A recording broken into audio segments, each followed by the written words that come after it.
हो गया। देखिए आज जो हमारा चैप्टर है वो तत्वों का आवर्ती वर्गीकरण है। इस चैप्टर में सबसे वेरी मोस्ट इंपॉर्टेंट जो हमारा टॉपिक है वो न्यूलैंड का अष्टक नियम है। न्यूलैंड के अष्टक नियम ने न्यूलैंड, देखिए सबसे पहले जब आवर्त सारणी बनाई गई थी, आवर्त सारणी आपके किताब में है, देख सकते हैं, ठीक है। आवर्त सारणी बनाई गई, उस समय जो तत्वों को रखा गया वो परमाणु भारों के क्रम में रखा गया। परमाणु भार क्या होते हैं ध्यान दीजिएगा। मान लीजिए कोई तत्व लिखा है ए, ठीक है, और नीचे जो संख्या लिखी होती थी, ये मान लीजिए 1 लिखा हुआ है, तो ये हुआ करती थी परमाणु क्रमांक, परमाणु क्रमांक, और ऊपर 2 लिखा हुआ है, ये जो संख्या हुआ करती थी वो परमाणु भार हुआ करती थी। इस परमाणु भार को हम द्रव्यमान संख्या भी बोलते हैं। इसको क्या बोलते हैं? द्रव्यमान संख्या। तो उस समय जो आवर्त सारणी बिटिया बनाई जा रही थी वो किसके क्रम पे बनाई जा रही थी? परमाणु भारों के क्रम पे बनाई जा रही थी, ठीक है। और आज जो हमारी आवर्त सारणी है, प्रेजेंट टाइम में जो आवर्त सारणी है, पहले तो बनाई गई परमाणु भार के क्रम में, जब इससे काम नहीं चला तो परमाणु क्रमांक के क्रम में बनाई गई बिटिया, फिर इससे भी काम नहीं चला तो आज भी जो हमारी आवर्त सारणी है वो परमाणु क्रमांक के ही क्रम में बनाई गई। बहुत ध्यान से सुनिएगा मेरी बात, बनाई गई परमाणु क्रमांकों के ही क्रम में, परंतु उसमें 2 शब्द और जोड़ दिए गए, इलेक्ट्रॉनिक विन्यास के आधार पर। जो मैंने आपको भी हाल ही में मैं आपको बताऊंगा, इलेक्ट्रॉनिक विन्यास 1s2 2s2 करके है, उसको बताऊंगा, ठीक है। तो आज की जो आवर्त सारणी सॉरी आज की जो आवर्त सारणी है वो परमाणु क्रमांकों के इलेक्ट्रॉनिक विन्यास के आधार पे बनाई गई है परमाणु क्रमांक के आधार पे, परंतु उसमें एक शब्द जोड़ दिया, इलेक्ट्रॉनिक विन्यास। तो सबसे पहले जो आवर्त सारणी बनी किसके रूप में बनी? परमाणु। उसके बाद किसके क्रम में? आज जो बनी है वो परमाणु क्रमांकों के इलेक्ट्रॉनिक विन्यास। क्लियर हो गया? अब ये न्यूलैंड जी थे हमारे, एक डोवेराइनर भी थे इनसे पहले, मगर इनकी बात पहले करेंगे क्योंकि वेरी मोस्ट इंपॉर्टेंट टॉपिक है और इसके आने के चांस पेपर में बहुत ज्यादा है, तो सही से पढ़िए। इन्होंने कहा, न्यूलैंड जी ने कहा कि जो तत्वों को अगर हम परमाणु भारों के बढ़ते हुए क्रम में रखें, तत्वों को क्या करें, जो हम परमाणु भारों के बढ़ते हुए क्रम में रखें, तो पहले तत्व का गुण 8वें तत्वों के गुणों में क्या होगी? समानता होगी। यानी जो पहले तत्व का गुण होगा और उसके नीचे जो 8वां तत्व होगा, यानी जो उसके बाद पहला तत्व और 8वां तत्व, उनके गुणों में समानता पाई जाएगी। क्या पाई जाएगी? समानता पाई जाएगी, ठीक है। 1 मिनट, अरे चाचा इनको लगा दो एयरप्लेन में। हाँ, फोन आ गया था, कोई बात नहीं। तो ध्यान दीजिएगा, मैंने कहा कि न्यूलैंड के अष्टक नियम में पहले तत्व का गुण किस तत्व से मिलेगा? 8वें तत्व से। यही तो बोला मैंने। तो मैंने कहा कि यदि न्यूलैंड के अनुसार यदि तत्वों को किस क्रम में रखा जाए? परमाणु, पहला पॉइंट क्या निकला? तत्वों को किस क्रम में बिटिया रखें? परमाणु भारों के बढ़ते हुए क्रम में। शब्द समझिएगा, बढ़ते हुए क्रम में अगर रखें तो पहले तत्व का गुण, पहले तत्व का गुण 8वें तत्वों के गुणों में क्या होगी? समानता होगी। क्या होगी? समानता होगी। बिटिया ने सही कहा, समानता होगी।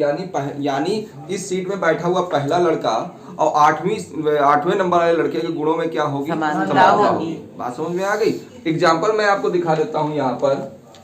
तो एग्जाम्पल देखिए,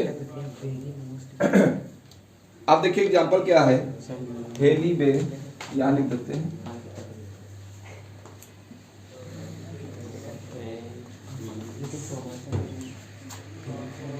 इसको याद करने का तरीका हम बता देंगे, परेशान ना हो।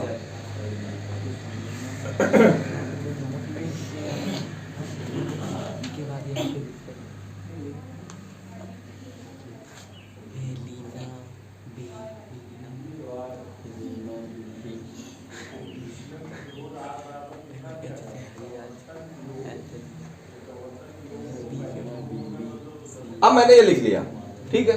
ये परमाणु भारों के क्रम में है, ठीक है। अब परमाणु भारों के क्रम में यहाँ देखिए, ये पहला तत्व हो गया, ये दूसरा हो गया, ये तीसरा हो गया, ये चौथा, ये 5वां, ये छठा, ये 7वां और ये क्या हो गया? 8वां हो गया। कहने न्यूलैंड ने यही बताया कि पहले तत्व का गुण आठवें तत्वों के गुणों में क्या होगी? समानता होगी। और एक चीज और बताई, इन्होंने कहा जैसे संगीत के 8 स्वर, जैसे सा रे गा मा पा धा नी सा, पहले और 8वें में देखो समानता है, दोनों में सा आया कि नहीं आया? तो न्यूलैंड ने बताया यदि तत्वों को परमाणु भारों के बढ़ते हुए क्रम में रखा जाए और रखने पर पहले तत्व के गुण 8वें तत्वों के गुणों में क्या पाई जाए? समानता पाई जाए। जिस प्रकार संगीत के 8 स्वर सा रे गा मा पा धा नी सा, तो इसमें भी सा है और पहले 8वें वाले में भी क्या है? सा। दोनों तत्वों के गुणों में क्या पाई जाए? अब इसको याद करने का मेरे पास शॉर्टकट तरीका भी है। अब इसको कैसे तैयार करेंगे? हेली बे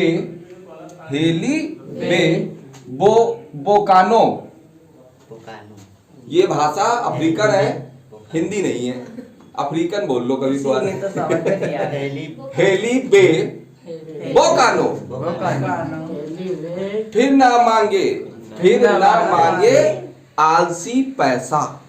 इतना आलसी है कि पैसों नहीं मांग रहा है, समझे? हेली बे, समझो, देखो भैया यार एक लिख देते हैं, हेली बे, बैठा वो कानो, हेली बे बोकानो, फिर ना मांगे पैसे, ना मांगे सी पैसा।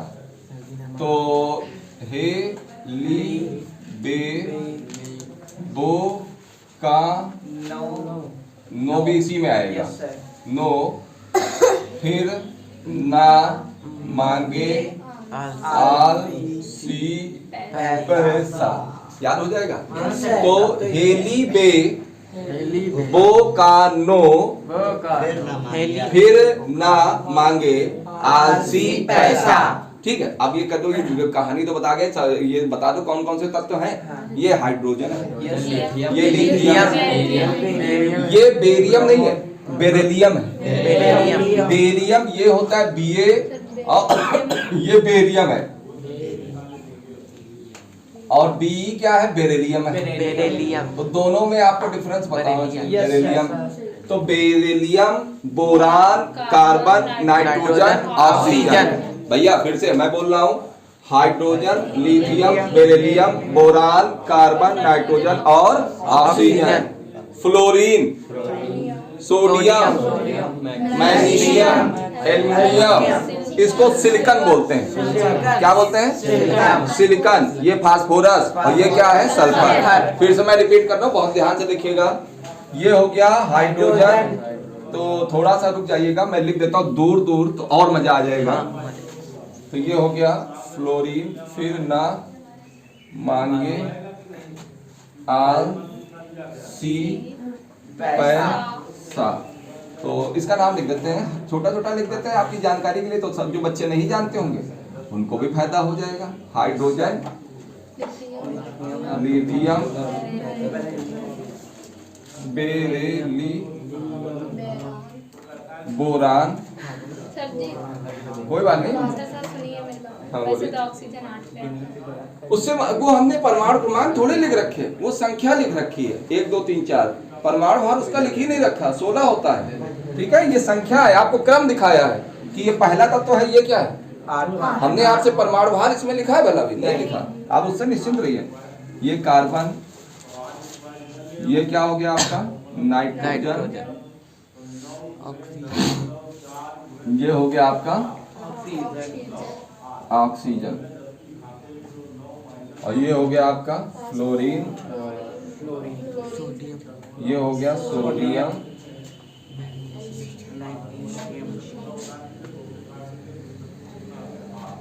ये हो गया आपका मैग्नीशियम, ये हो गया एल्युमिनियम, और ये हो गया सिलिकॉन।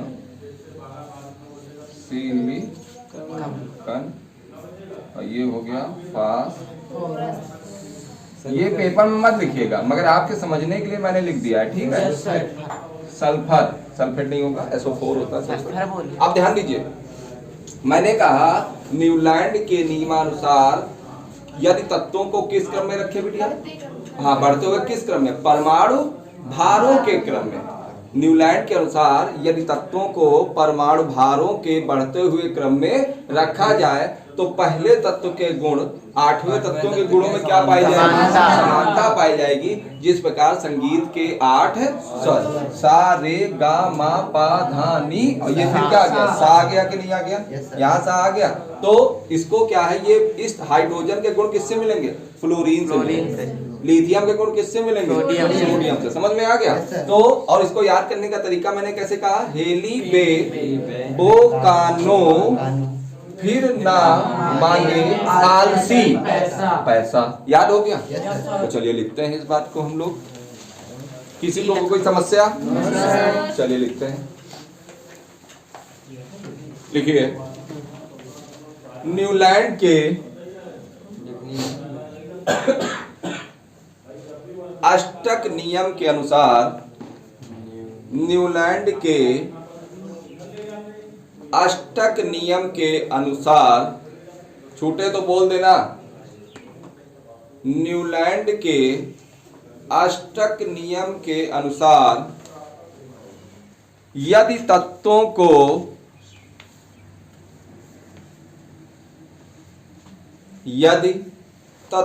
को परमाणु भारों के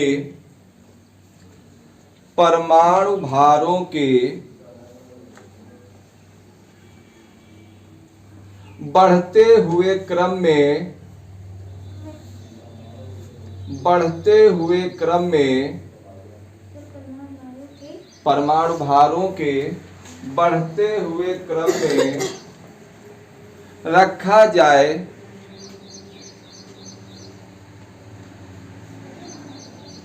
तो पहले तत्व का गुण पहले तत्व के गुण आठवें तत्व के गुणों में आठवें तत्वों के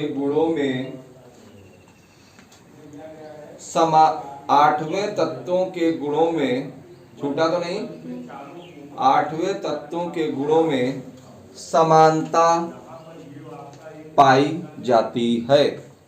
समानता पाई जाती है। जिस प्रकार, बेटा क्या लिखेंगे? छूट गया? जिस प्रकार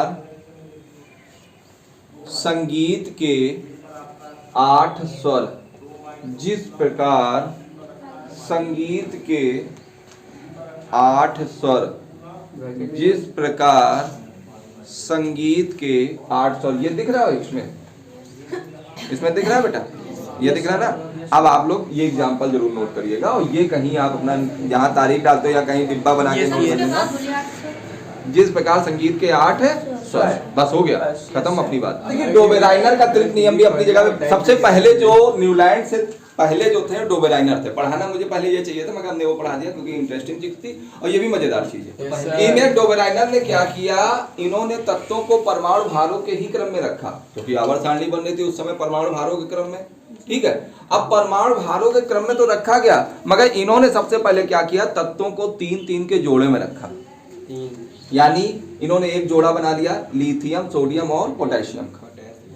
यानी तत्वों को किस क्रम में रखा, 3-3 के जोड़े में रखा। जब आवर्त सारणी ये भर रहे थे बना के, तो उसमें तत्वों को 3-3 के जोड़े में बिल्कुल बनाया और इन्होंने कहा कि 3 तत्व हैं, 3 के जोड़े में जो तत्व है उसमें पहला तत्व और तीसरे तत्व को जोड़ दे और जोड़ने के बाद उसका औसत निकाल दे। यानी यहाँ पे क्या है, अगर इसका औसत बेटा निकाले तो यहाँ ध्यान दीजिएगा, ये क्या हो गया, ये हो गया 7 और ये कितना हो गया 39 और औसत करेंगे 2 और जो करने पे संख्या आएगी वो बीच वाले तत्व का परमाणु भार होगा।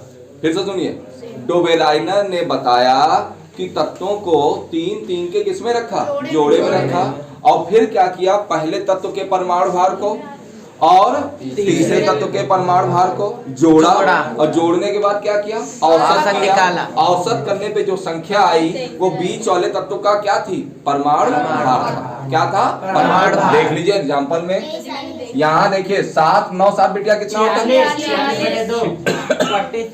और यहाँ बटे 2 कर दो, 2 1 का 2, 2 दूना 4, कितना आया, देखिए बीच वाले तत्वों से मैच कर रहा है। तो डोबेराइनर ने यही बताया कि तत्वों को तीन तीन के जोड़े में रखा, पहले तत्व का परमाणु भार और तीसरे तत्व के परमाणु भारों को क्या किया, जोड़ा, और जोड़ने के बाद क्या किया, औसत कर दिया, और जो संख्या आई वो बीच वाले तत्व का क्या होती थी, परमाणु भार होती थी। क्या होती थी, परमाणु भार। समझ में आ गया। चलिए लिखते हैं इस बात को, लिखते हैं।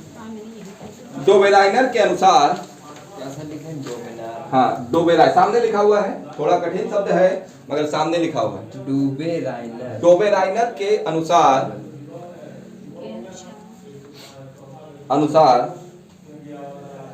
तत्वों को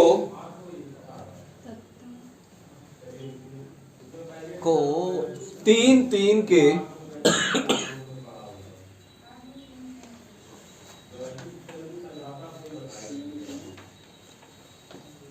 जोड़े में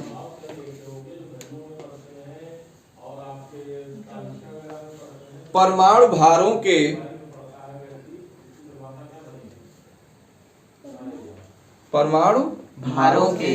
बढ़ते हुए क्रम, परमाणु भारों के बढ़ते हुए क्रम में रखा, और पहले व तीसरे तत्व का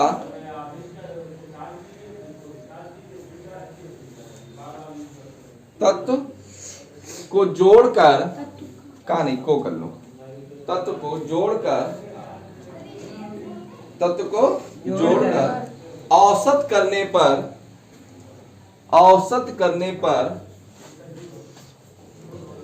करने पर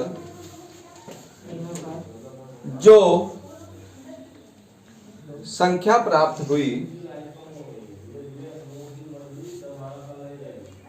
वो बीच वाले तत्व का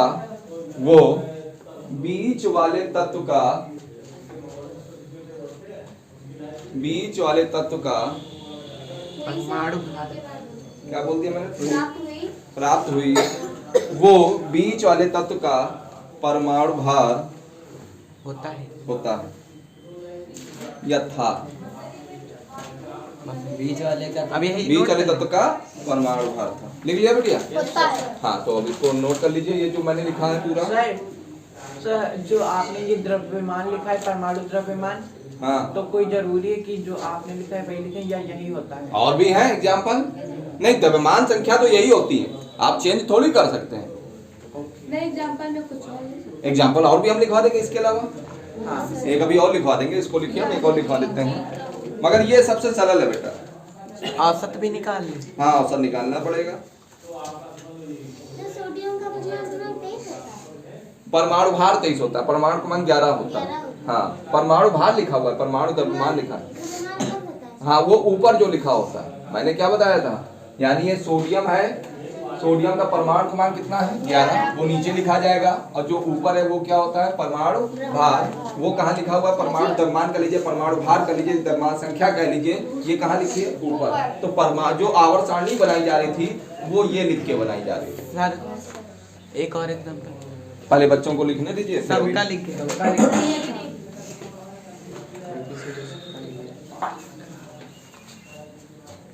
लिख गया?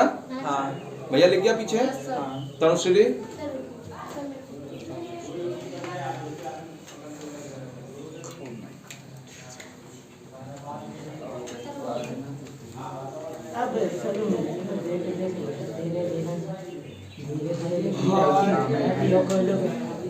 क्लोरीन का तो पता ही है 35.5 होता है। सर जी लिखिए। ब्रोमीन का होता है 80। ये सब सर कैसे पता चलेगा? ये आपको याद करना पड़ेगा, पता नहीं चलता ये चीजें थोड़ा नहीं, 2-4 के लिखो बस, इन्हीं एग्जांपल को याद कर लीजिए, ज्यादा डीपली आपको जाने की जरूरत नहीं है। हाई स्कूल है, आराम से चलिए जी बेटी भैया। मुझको मत दिखाया। अब देखो इनको क्या करोगे, जोड़ देंगे। तो 35.5 प्लस 127 तो जोड़ दो। ये 0.5 तो वैसे ही लिख दो। 7-5 कितना होता है? 12 हो गया कि नहीं हो गया? 3-2 कितना हो गया? 5 5-1 कितना हो गया? 6 और ये बचा 1 बटे क्या करना है? 2 कर दो। 2-8 कितना हो गया? 16 लिख दिया, ठीक है। और यहाँ पर ये काटेंगे तो ये कितना हो गया? 2 1 कम 2 है ना, 2 दूना कितना हो गया? 4 और 2 बचे 10। लमसम इनका आ रहा है आपका 81.125। अब देखिए लगभग इससे मिल रहा है कि नहीं मिल रहा है? तो ध्यान रखिएगा ये मैच कर रहा है कि नहीं मैच कर रहा है? पूरी तरह नहीं कर रहा है, मगर लगभग आंसर वो वाला सरल था।